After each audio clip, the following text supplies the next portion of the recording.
Yummy food out here with my puppy dogs, and they of course love food. And today we had a choice between cake and meat. My dogs love cake and they love meat, but obviously they're carnivores and they've all chosen to eat meat first. Except one puppy dog. She chose, my little puppy dog whose birthday it is and why we've got cake. She's decided to eat cake first. She had 2 cakes before she ate her meat. And there's a great question that I always ask. Why do we eat the way we do? Why do we preach and teach people to eat a certain way if we're not doing it ourselves? Or even if it works for us and we're telling people you should eat the same way that I do, what if it doesn't work for other people?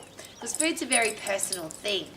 And there are some dogs that love chicken and some that love beef and some that love lamb and some that don't care. Some people would never give their dog cake. Some people would never give their dog any kind of treat because they just eat exclusively high expensive food.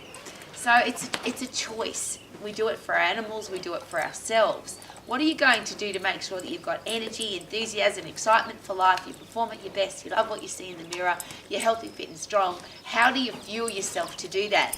Now some people would say you shouldn't eat cake because it's not good fuel. But the interesting thing about being healthy, fit and strong, doesn't that include being mentally healthy? And is it possible there's a lot of people that are very mentally unwell, mentally angry, annoyed, anxious because they feel guilty about eating food that they think is bad, cake, or they're angry because they want to eat cake and they can't because they think it's bad food. And if they do eat it, they feel guilty. So they've got stress, anger, guilt, anxiety or anxiousness. I think that's a really sad way to live. So what I always share as an exercise professional, and of course you can live your life the way you want to, but wouldn't it be nice if our kids, and these are my kids, so they're very precious to me and I look after them very carefully and with all the love that I've got in my heart to give, wouldn't it be nice if our kids grew up knowing that they can be healthy, fit and strong without having to diet, without having to be a fanatical food person, without having to exercise fanatically, just to be active, healthy, fit, strong human beings that love their food. And if you've got a fit, strong body, as I always ask, isn't it possible that you'll burn up everything you put into your body? So my dogs are all in great shape, even though they get lots of treats and lots of yummy food because they exercise really hard every day.